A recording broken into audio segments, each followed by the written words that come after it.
நம்ம இப்போ எப்படி பேக் சைடில் போடுறதுன்னு பார்க்கலாம். அதுக்கு வந்து சரியில் வந்து என் நாட் போட்டுக்கோங்க, சரி நாட் போட்டுக்கோங்க. சரியில் எப்போது இப்படி தான் நாட் போட முடியும். இப்படி போட்டுட்டு இதுக்கப்புறம் இந்த 3 விரலால் ஹோல்ட் பண்ணிக்கோங்க. பண்ணிவிட்டு கீழே எடுத்துகிட்டு போயிட்டு மேலே எடுங்க. ஃபஸ்ட்டு ரிவர்ஸ் ஸ்டிச் போட்டுக்கோங்க, பண்ணிவிட்டு கீழே எடுங்க. ஒரு வாட்டி ரொட்டேட் பண்ணிவிட்டு எடுங்க.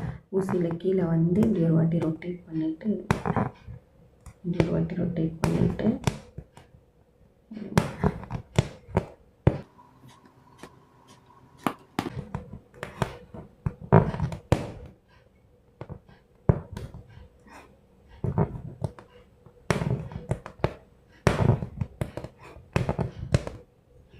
ஊசி இப்படி கீழே எடுத்துகிட்டு வரீங்க, ரொட்டேட் பண்ணிவிட்டு மேலே எடுங்க.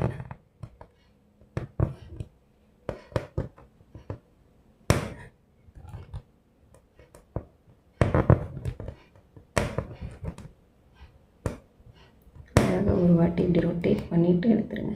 நீங்கள் வந்து இப்படி நல்லா இப்படி ரொட்டேட் பண்ணிங்கன்னா எடுக்கும்போது மேலே வரும்போது சிக்காக ஒரு மாதிரி வரும். அதனால் நிறையா வாட்டிலாம் ரொட்டேட் பண்ணாதீங்க. ஒரே ஒரு வாட்டி இப்படி ரொட்டேட் பண்ணி எடுத்துருங்க.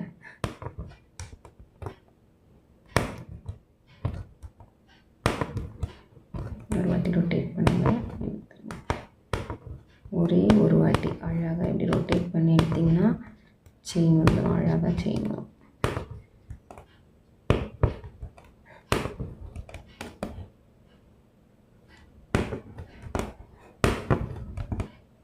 இதே மாதிரி தான் சில்க் த்ரெட்லேயும் போடணும். நம்ம பீட்ஸ் போடுறதெல்லாம் கூட இதே மாதிரி த்ரெட் தான்.